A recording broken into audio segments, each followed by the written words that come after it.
you told him just talk close to the mic because this is not your first rodeo. The mic wise, yeah, it is. But Yeah. All right, man. So let's get started. All right, Newbie Real Estate Podcast, Investor Podcast, episode number 15. Woo.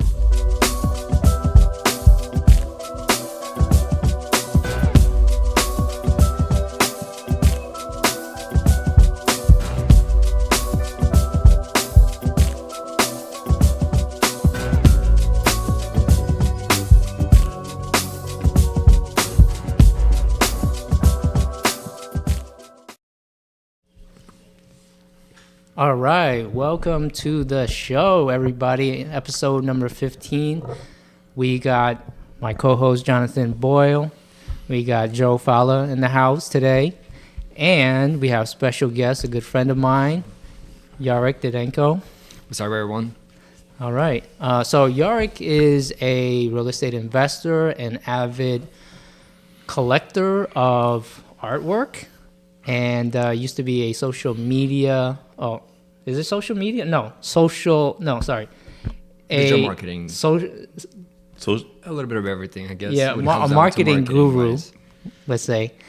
So, Yarik, give the audience a little bit of background about yourself. Kind of where you're from, what you did before you kind of got into real estate. I want to know about the art.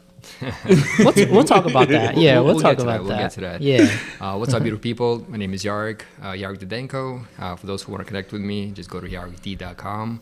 A little bit about myself. I got into real estate not too long ago. Before real estate, I was in digital marketing. I went to school for that. After that, I went into e-commerce. Always had a passion for making money while you sleep, right? Because if you end up working hourly, which I realized that at a very young age, to the point where I'll give you an example. So I used to work in Best Buy right when I was about 19, 20. And I remember walking to a store and I was like, I will have to work 2 hours to buy that. I will have to work 3 hours to buy that. And I was like, whoa, I did not want to do this, right? So that kind of projected me into going from sales into e-commerce. And little by little, I ended up going into a partnership with my brother, actually. That was phenomenal learning curve that I got. And where we pretty much had our own products, our own brands, and we imported from Taiwan, China, all kinds of, usually it was the biggest was for automotive parts, which is great. We ended up getting a warehouse, and long story short, I always had a passion for real estate, and then I realized, you know what, I want to get into real estate. But I realized I was putting it onto a pedestal, and that's when I pretty much said, you know what, I'm going to go full throttle and go head first and see what happens. When did you get into real estate? About what year? Like how long ago? So I started going to networking around 2018. Okay, that's Yeah. kind of when I roughly Yeah. about met you. Yeah, I over-educated myself. Yeah, right. I was doing about a year into of education without taking any action. And it became where it was a big challenge for me to say, oh, well, there's so many things I've learned. What are we going into? And kind of going into it, I got into residential originally. Actually, I met you through Nick Tang, both of you guys, and that was phenomenal. Actually, I wouldn't be sitting here for a quarter. I like to say is, one time I was sitting at home, I saw on Meetup, there was an event going on, and again, everybody who's watching, make sure you go network. Your net worth is your network. So I knew that I needed to go outside of my comfort zone. I needed to go outside and meet other people who are in the business, who are doing it. So I was like, you know what? I have to go drive out to Jersey. I'm from Brooklyn, New York. And I realized if I have to drive out to Jersey, pay for this thing that I've never done before, I don't know who's going to be there. I'm all skeptical. I'm like, not sure. So I'm like, you know what? I'll flip a quarter. I'm not a gambling person, but I know one thing is that a lot of times when you flip a quarter, in the air, you'll know if you want it to be yes or no. And most of the time, you don't even have to look at it, right? You just got to flip it and say, you're going to be like, oh, I wish it's going to be heads. Well, there you go. You just answered your own question. So I flipped it. It said go. I went. I ended up not only going to that event, but I went to multiple events. I ended up being a part of the crew. I went out and actually hosted some of the events, and it was phenomenal. I got to interview you one of the events. So yeah, I'm really grateful for that. And networking, definitely important.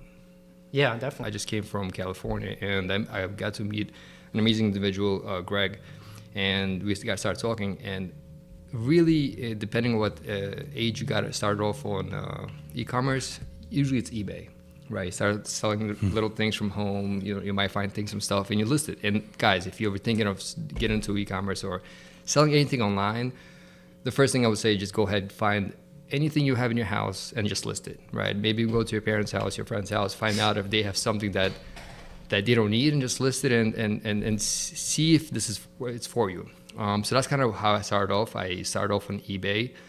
Later on, eBay, not a lot of people know this, but eBay changed their CEOs at one point, where the CEO came in and said, if anybody has a rating below than 95%, guess what?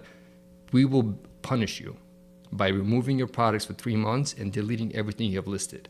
Now imagine you have a big company where it's 10,000 people working, right? And you have all these things moving, you're making money, and then boom, out of nowhere, it says you're punished for 3 months. You're just gonna sit and wait for us patiently to reactivate your store.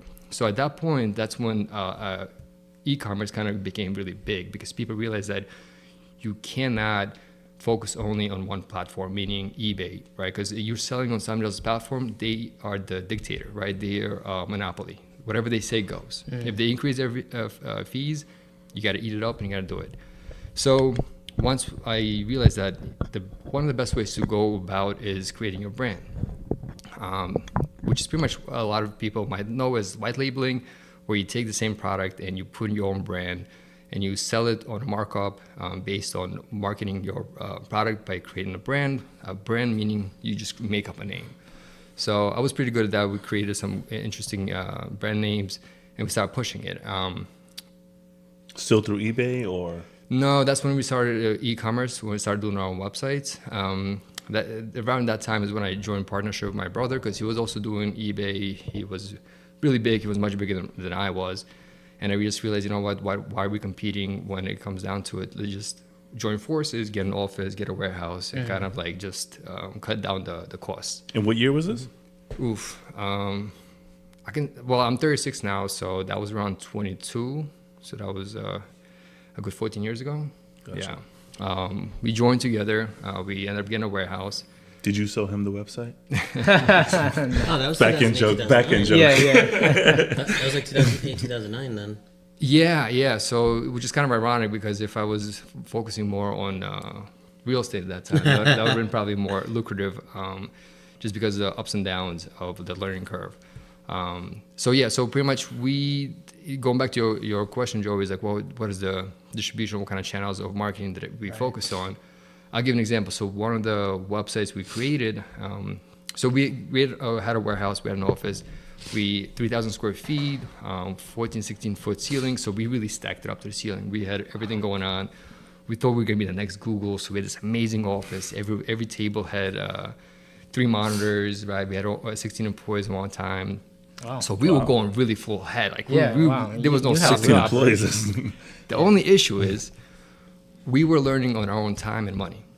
And that is very You're expensive. learning as you go along. It's very expensive, guys. So especially if you're going to college and if you're out of college, internships is a must. And that's something I didn't do. And I was like, I was too good for that. I would work free for somebody, and why would I do all these things? No. That's not me.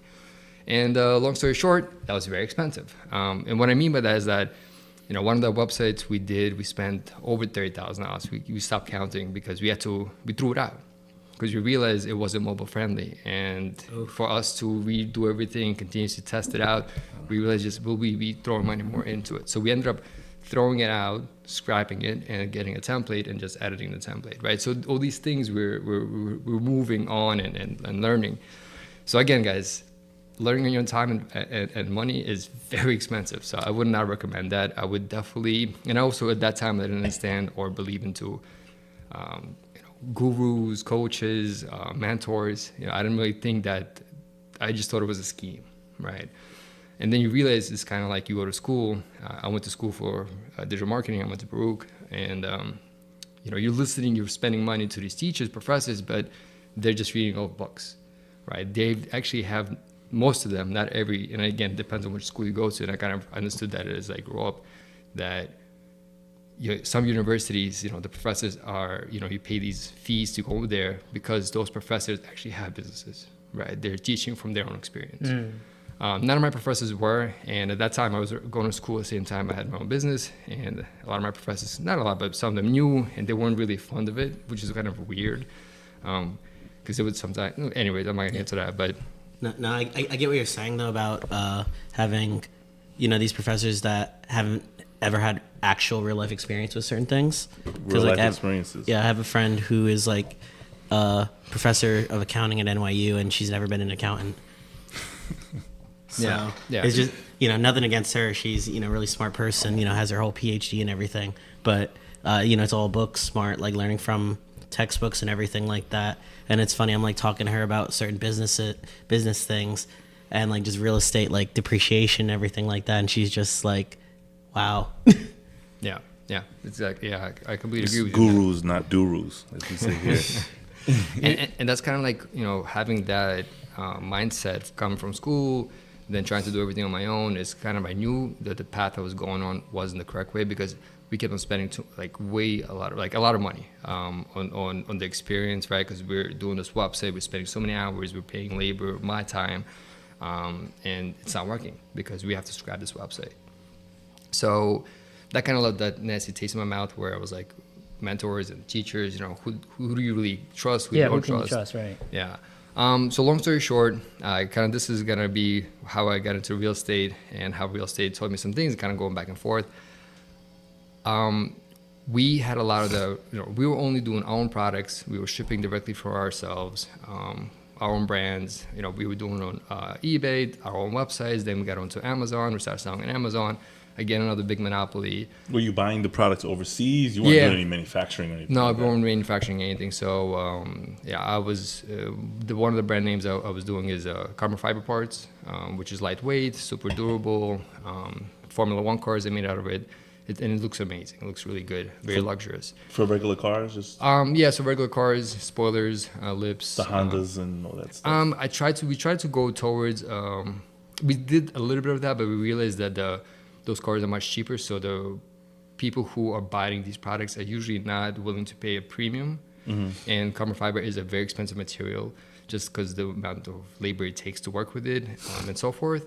So we started doing BMWs and a little bit more expensive luxury items. Yeah, luxury cars. Yeah. And Gotta know your market. Yeah.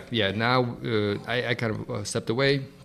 Pure Spartans continue with it, and the trajectory we end up going, or at least that company is going towards, is now Ferrari, Lamborghini, and more expensive line.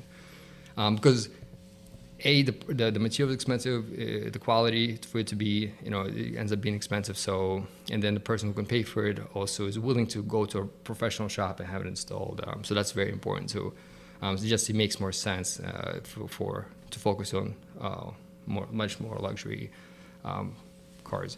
So moving forward, I realized that we need to diversify within e-commerce, and that's when we started doing dropshipping. And at that point, we did, because also the business wasn't going well. There was a lot of ups and downs. We were spending a lot of money on employees. And like, people don't realize it's like, well, and we kind of spoke about it before this, is that, being an entrepreneur is not for everybody. And it's not, because you have to understand that when you start hiring employees, You're not just responsible for yourself, you're responsible for their families, for their income and all that. But also you're paying all these liability costs, right? You have compensations, you have unemployment insurance, and all these things. You got to pay for that. So it adds up really quick. Oh yeah. Because you think you're making money, but then that every Friday you got to write out those checks, and you're like, oh, I'm not really making that money that I thought. Especially if you have no systems, you're not tracking your profits and loss. So, when we realized that, like, we're not really making much money right now. So we ended up going to diversifying and going into dropshipping. We created a website and found some channels that, for those who don't understand what dropshipping is, it's pretty much selling a product that you actually don't have in inventory. And then once the product is sold, the customer pays for it, and then you just order it from a different company that ships it out for you. So they're drop shipping it for you. Yep. You keep in the profit, whatever it is, the margin, and you just pay for the product and shipping that they were going to charge you. So we did that, and it was one of the most interesting things ever because I slept in my office for 3 months straight. Meaning I had a blow-up bed. Air mattress? Yeah, air mattress. Like, it was interesting because the employees would come in the morning like, oh, hey, how's everything? They have no idea what's happening, right? Because I didn't want to leave the office. I just really was banging it out. And within 3 months, we had the website going. We had everything going good. And we were able to do $1 million in revenue within 15 months. Wow. And the most beautiful thing about that is that we did it all based on SEO. Search engine optimization. So meaning we did not spend anything on marketing besides creating content onto our website and other websites. And what that means is that Google ranks you really high enough for certain keywords that you will be able to rank for first place, second place, third place, fourth place. And our profit margin was about 34%, which was really good for dropshipping after everything. Oh, yeah, it is. Yeah. Long story short, the problem with that is that Google also looks at they change their algorithms all the time. They try to make sure that the customer or the person who is viewing gets the best results. But they also realize that SEO, search engine optimization, doesn't make the money. 95% of all revenue that Google gets is from ads, Right. clicks, clickbait, right? So they also kind of want to say, hey, look, you can rank, but you eventually got to pay us. So times went on, and we did some things that weren't, let's say, they were good at the part, but then they changed the algorithm, so we kind of fell off down and just realized that it's not sustainable because it has those S curves. Any business has S curves. Yes. Up and down, up and down, up and down. Were they manipulating your results? Is that what they're doing? So technically they looked at us as manipulating the results because we were doing too much. Because what they would do is they'll compare to others, and then they started introducing AI, and then they would see certain things. It's a big giant that you can't really go against. So you just got to play by the rules. It was a great moment, but again, like going back, entrepreneurship is great, but as long as you're willing to stick it out, right? Sleeping in the office for 3 months, I would literally go home to shower, come back, and continue. It was a great experience, right? I was much younger. I was in my 20s, early 20s, so it was one of those things like, would I do it again? If I have to, yeah, I will. But definitely not. Knowing what you know now. Yeah, exactly. So again, kind of to answer your question, a very long process. So yeah, SEO, search engine optimization was definitely our thing. Eventually, I got into a click for pay. So meaning like every time somebody clicks, you got to pay for it. They land on your website, and then you have to make sure you convert. That's another thing. You can bring a horse to the well, but you can't make the horse drink it, right? So just bringing customers to your website doesn't guarantee they're gonna buy. So there's all these things go into effect. My brother and I, we were partners. We always wanted to get into real estate, but we always thought that you need to have money to get into real estate, and that's kind of like that's what I thought too. Yeah. That's why it took me so long to Looking at properties in Irvington, and they were going for like 10, 20 grand Oh my Jesus. for a 3-family. yeah. I mean, granted, it needed reno, but still, a 3-family for 10, 20 grand. Literally. Yeah, but pennies on also the dollar. it wasn't as it is now, right? The communities weren't as there. The tenants weren't as they are now, and so forth. Well, I mean, tenant real costs estate's a changed little term. slightly, but yeah. Yeah, I get what you're saying. I'm just Yeah. saying that I remember looking at it, and but that's the thing. You didn't know what you know now. Right. Yeah. You know. That's true. And also like where we are now is because of all this. You are where you are now is because of all the decisions you've taken 5 years ago, right? So it's kind of like one of those things where if I could redo everything, I wouldn't. Would I do certain things differently? Yes, but it already happened. I did it to my best ability when it happened. So to me, I kind of live my life to the best. Where let's say, it's at one point I became the yes man, right? Because like I was. People like, hey, you want to do this? I'm like, no. And then I was like, then there was a movie, The Yes Man, with Jim Carrey, and I kind of liked that movie. And came to the point where it was like, yes, yes. I started taking more chances, more yeses, even though I read something else by Warren Buffett. He says that the difference between a successful person and a very successful person is that a very successful person says no a lot more, right? Meaning no to parties, no to this, no to that. So yeah, you got to find a balance, but you got to take chances. You got to, if you believe in something and you think it, you got to do it. And you also have to understand that be very careful where you take your advice. Very careful. Because, especially nowadays. Yeah. There's a lot of information out there. And it's too much. Yeah. And if you really want to kill a dream, tell it to a small-minded person, right? They will crush it.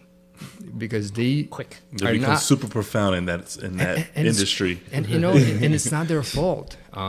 Because they're not really trying to hurt you or try to kill your dream. They're just projecting. And it's something I realized that, so I stopped drinking 3 years ago.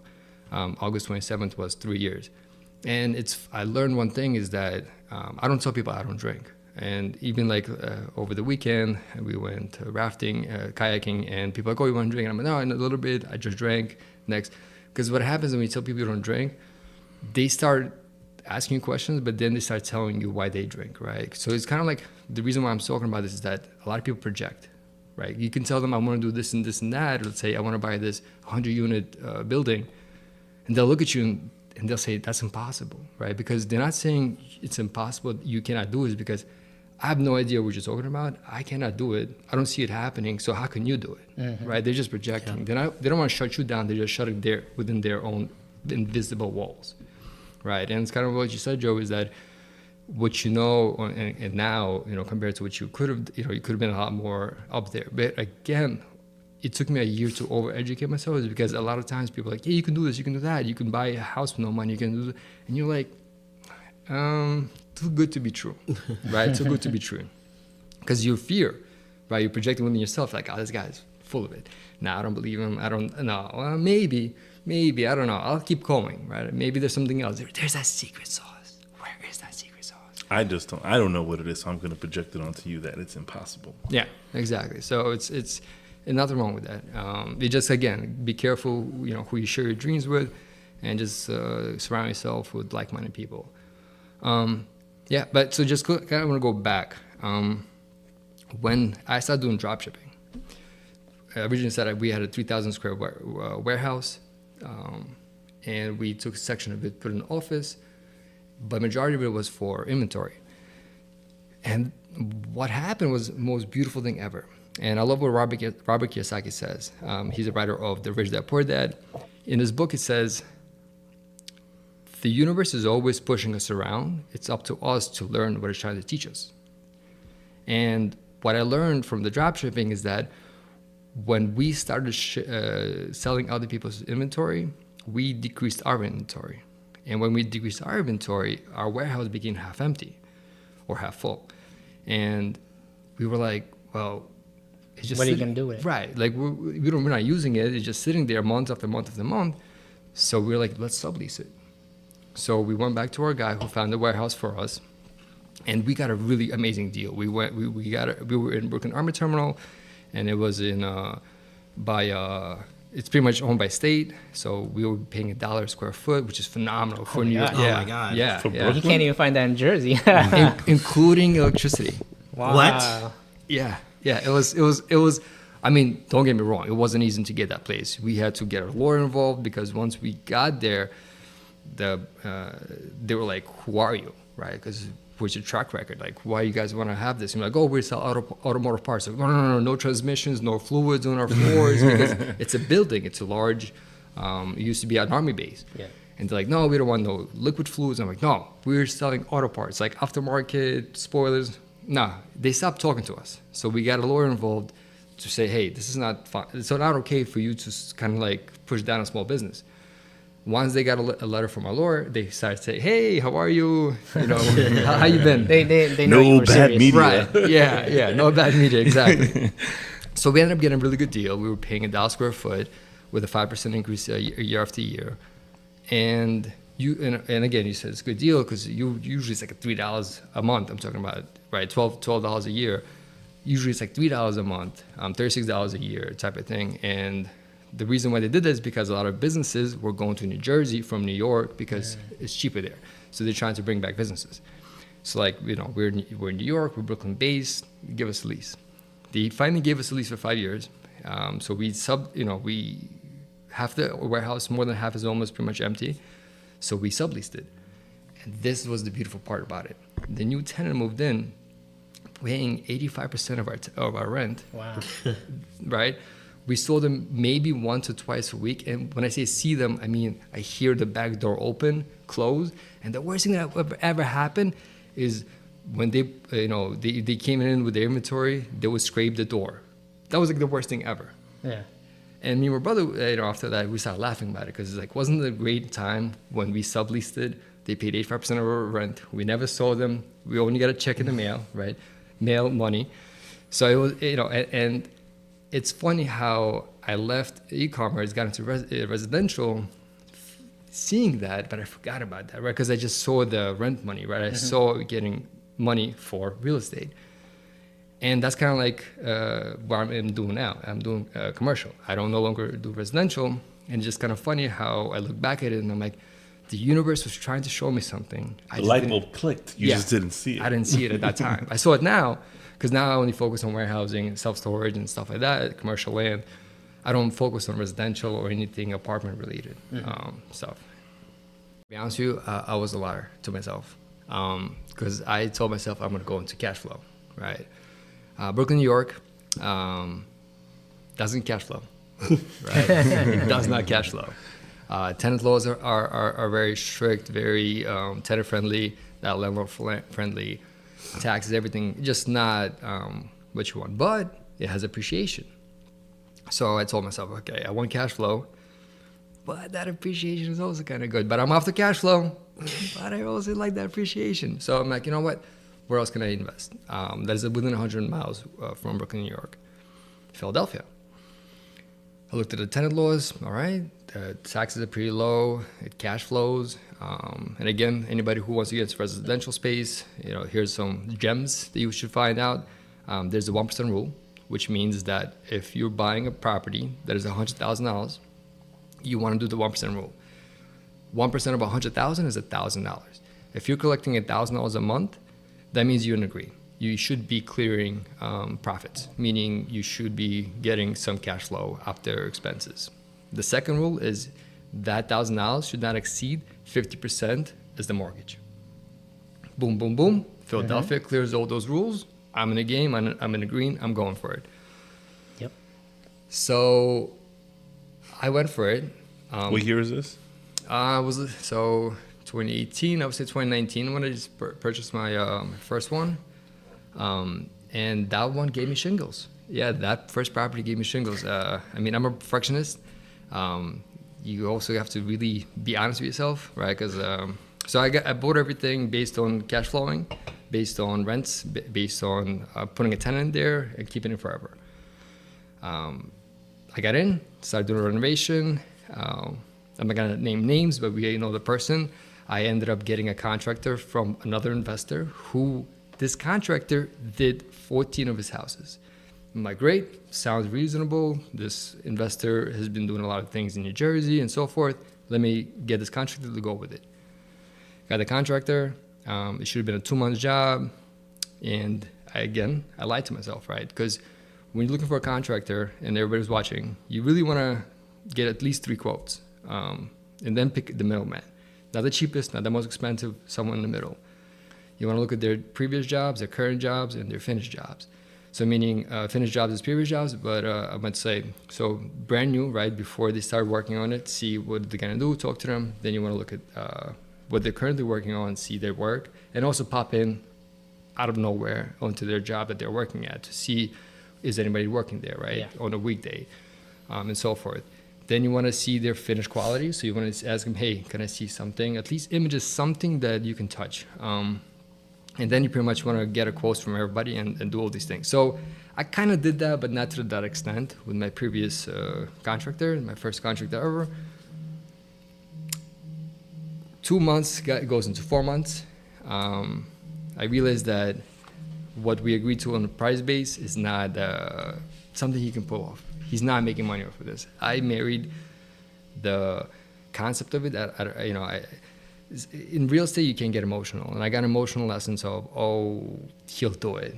Wishful thinking. And I like how Elon Musk says that the biggest issue that entrepreneurs have is wishful thinking, because we sometimes know the truth, but we fully think that it will be something else, knowing that it's not. You're lying to yourself. Exactly, yeah. So I wasn't being honest with myself.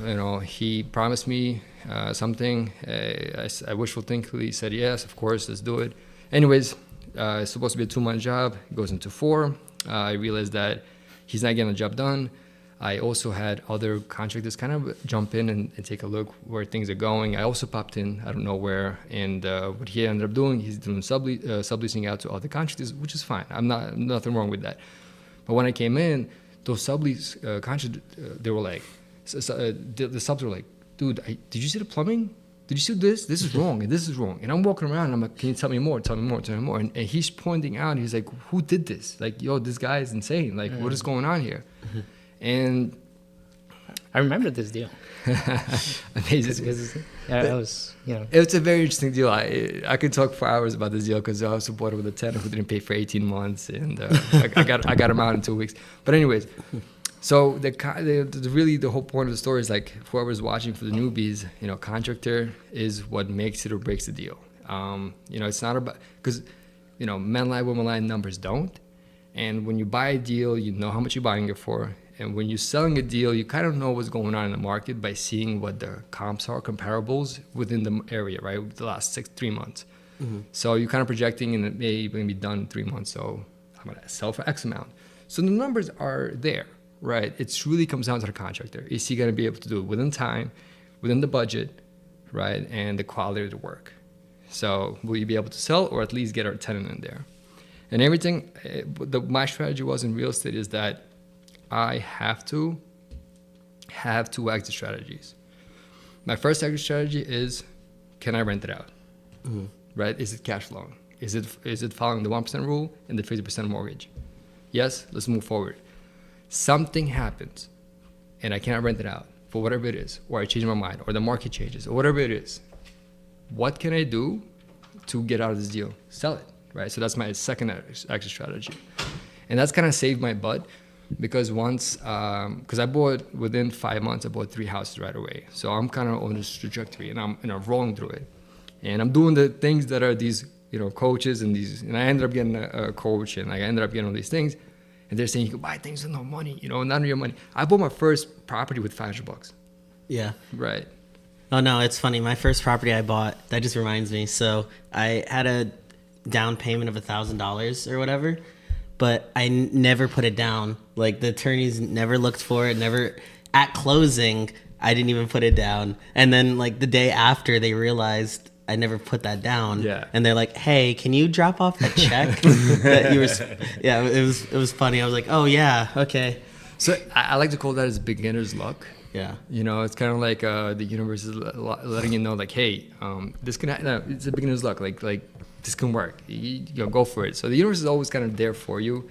And I always like to say, one shall give before they shall receive. Mm-hmm. So, for the universe to work, you just make sure you're always giving some kind of value. It could be financially, time, whatever it is, but give back. Yeah, no, one of my favorite sayings, this was, I forget who said this a long time ago, but it's like, do so much work that God's forced to bless you. Mm. I like that, yeah. Yeah. Yeah. So yeah, that was my first purchase. And again, for those who are watching, honestly, or listening, you can't do this with no money. It sounds insane. And the reason my first deal is going back to it is like the reason why I say, people say, well, I don't have money to start. If you have a deal, everything else will follow. That's really what it comes down to. Because this is what happened to my first property is that I had a really good deal. And just, let's say, fair market value, right? FM. Fair market value means the market, as is right now, this condition of the house, it's setting this price, right? Fair market value. That's literally what it is. As is, yeah. Without no construction, no value added to it. And my mentor was like, you know what? Your first deal, you should wholesale it, meaning you should flip the contract. You got a good deal. There's a spread below fair market value. So meaning, let's say the fair market value is $100,000. As is, this property is sitting. I have it on the contract for $50,000. So he goes, sell it. This way you make some money. It'll be a proof of concept to yourself, and you'll be able to not only find out the deal, learn how to find out the deal, structure the deals, and on top of that, know an exit strategy, right? Because like every time you go into a deal, you kind of want to have more than one exit strategy. That's true. For sure. Yeah, I like to say. Before. Yeah, I like to say you want to always look for the highest and best use of the property. Yeah. So like whenever we look at a deal, we always think about, okay, let's look at the numbers. Okay, is it easier to like do a full rehab? If we do that, are we looking to fix and flip it? Are we looking to keep it as a rental? Is it an Airbnb? Is it midterm Airbnb versus like a short term? You know, like you always look for the way that makes the most sense and the most cash flow. Oh, maybe can we make this assisted living facility or something? I don't know. There's like so many different real estate strategies that once you do one, you know, it helps that, you know, like you have all these other things in your tool belt eventually. Yeah. Yeah. And I want to add another thing is like, don't be wishful thinking again. For example, you look at a deal and says, oh my God, this could be an amazing Airbnb and it's going to cash flow so heavily. Great. Right. But can it actually cash flow if it's not an Airbnb, if it's a regular tenant living there? Right. Because sometimes we marry the deal and not marry the numbers. You got to make sure the numbers make Exactly. sense. Yes. More marrying the 100%, idea, 100%. not the deal. And that's what I feel like, you know, I don't want to name names, but I know people that got into the game of Airbnb the past 3 years based on the Airbnb numbers. But what just happened to New York? Yeah. City based on the Airbnb numbers, meaning you're cash flowing because it's Airbnb and nothing else, meaning if you put a regular tenant there, you're going to lose money, meaning the rent's at $3,000 and your mortgage is at $4,000. Well, guess what? Where are you finding the other $1,000? Pull over into New Jersey, and I think the Airbnb market in Jersey is going to take off. But we're also a quote unquote, right? Not quote unquote, but we're a blue state as well. And how long does it take until the laws from New Jersey trickle over from New York trickling? The Airbnb host thought that the hotels would just lay over like the yellow cabs did in New York. You know, there's this behemoth called Uber that just took, you know, people were killing themselves because the price of the medallions went from like $1 million to like 25 grand.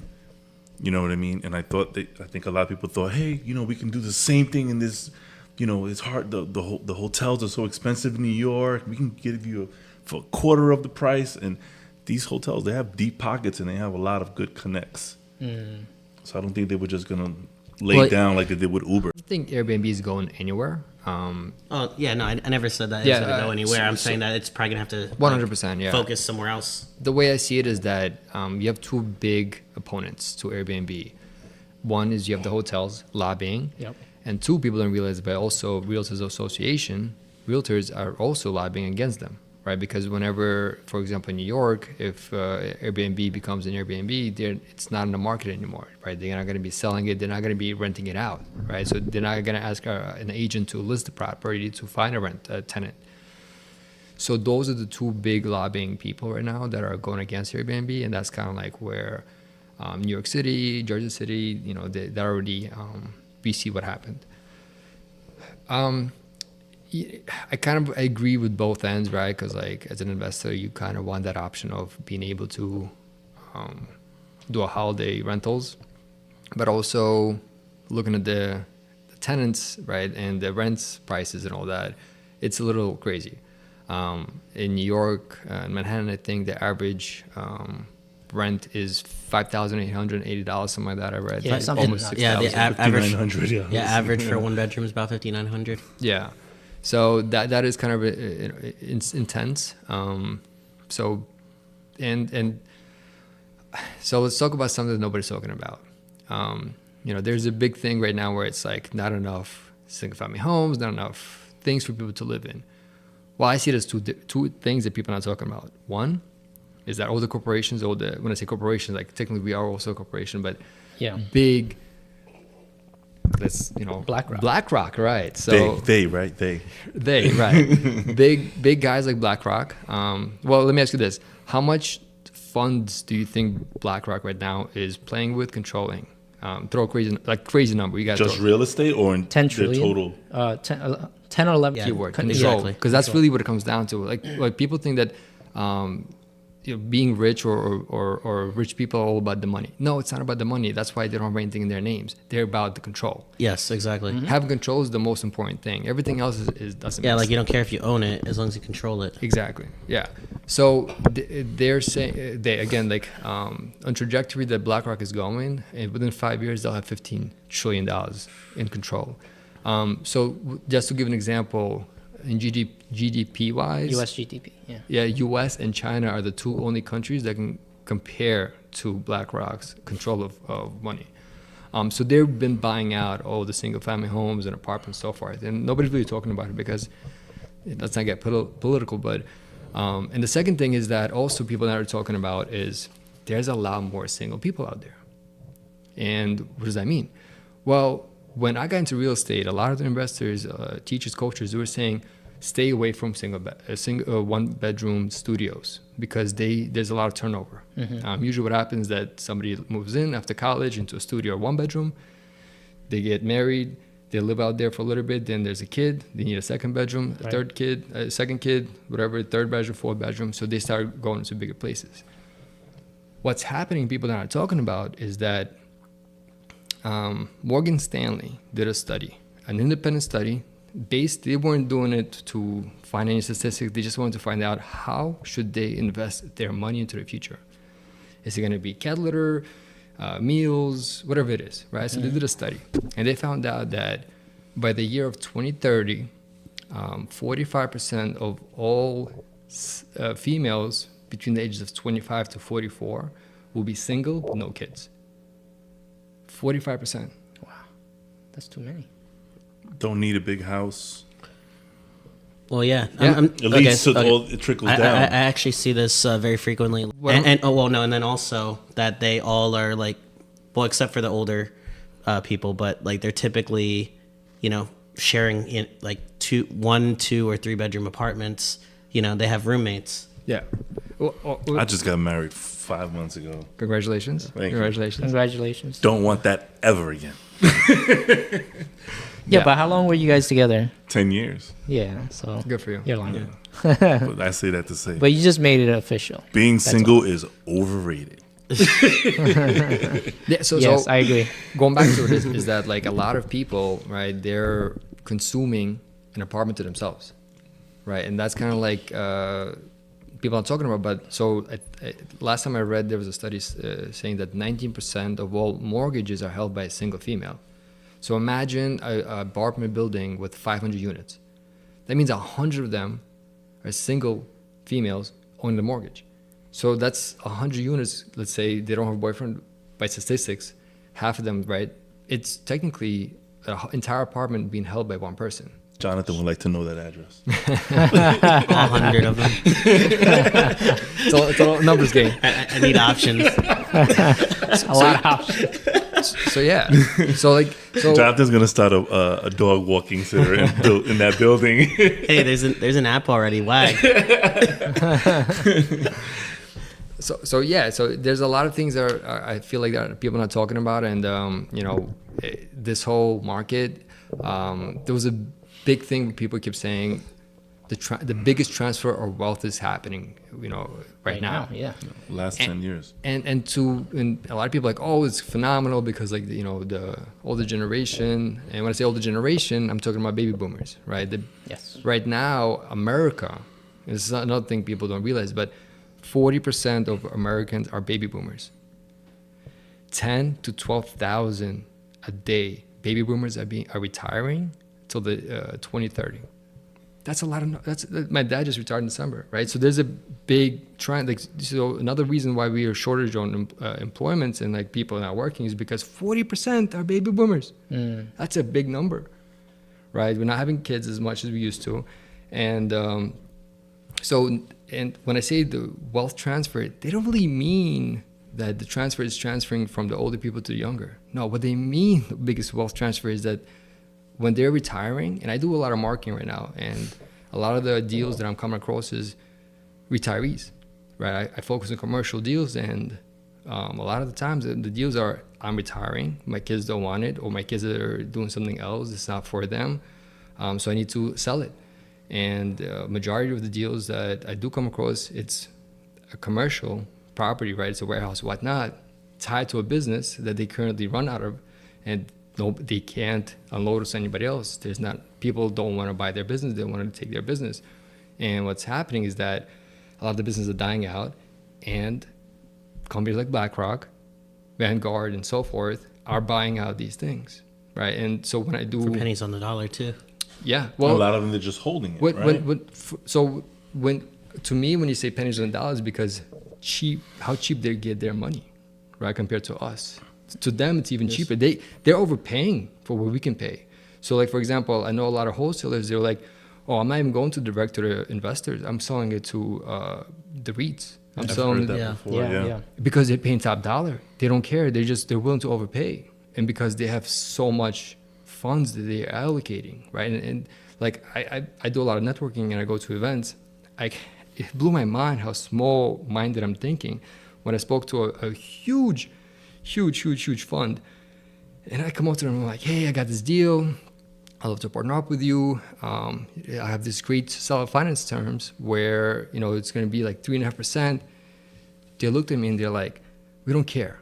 We're going to buy it in cash at closing. We don't want seller finance. We have so much money in our bank right now. We need to get rid of it. We're paying interest on it. We need deals. And I'm just sitting there looking and I'm like, what? Like, it's a whole nother... I'm excited about seller finance and I'm like, this interest rate. right. And they're like, no, little boy. Okay. You're like sitting in the corner like, seller finance. All right. Which seller finance is phenomenal, but that just makes you real. Like for another example is like 40,000. I came up, I'm like, hey, I have this deal. What was it?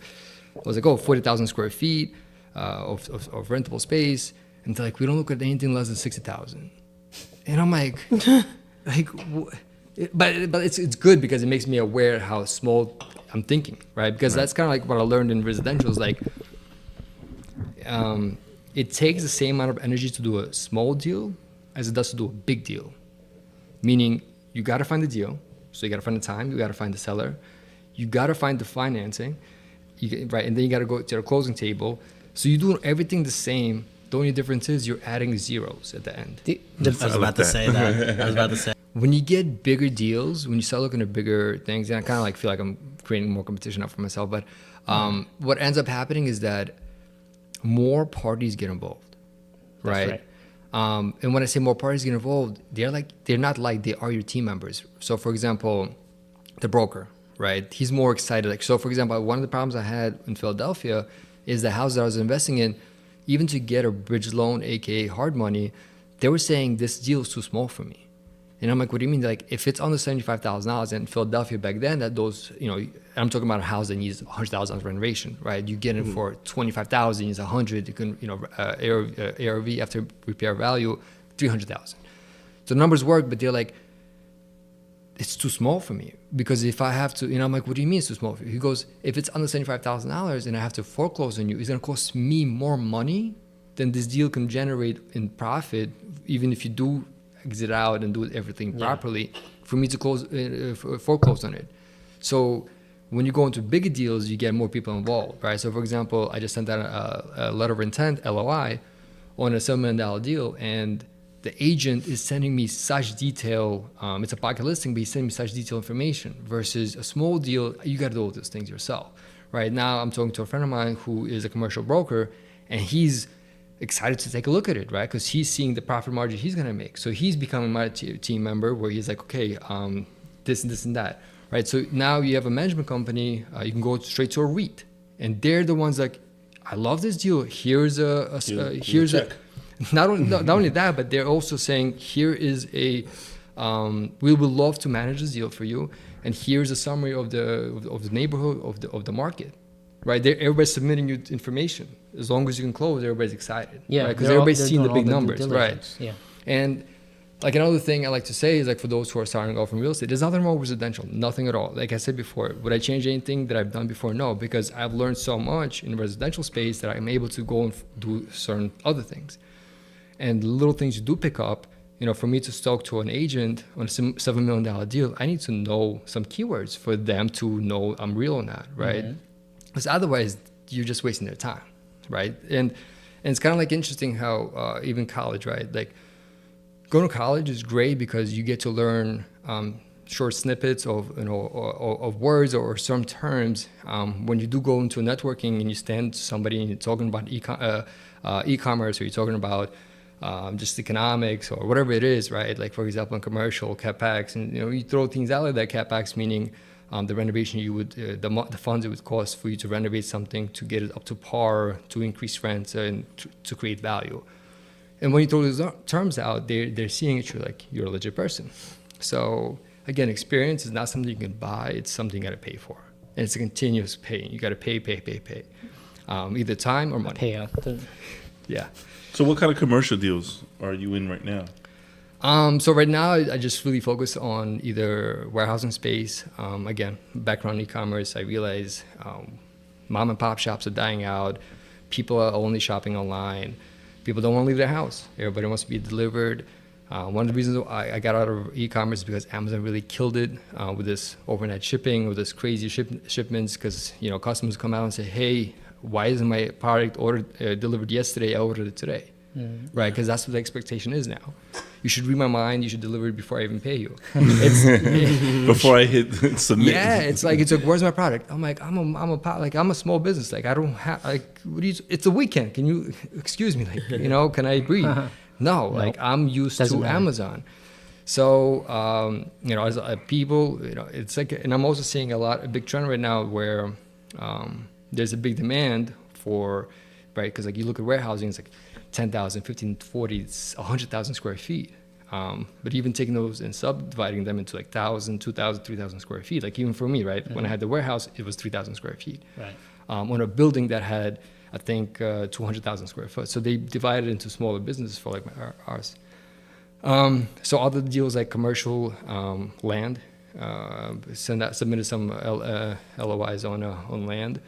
I'm like in Florida, Texas. Something I'm really interested right now. I'm waiting for them to sign a contract. I sent out on 4 acres in Florida. It's an RV. RV park? Yeah. So it's RV storage. Oh. Not a park. You're talking about... okay.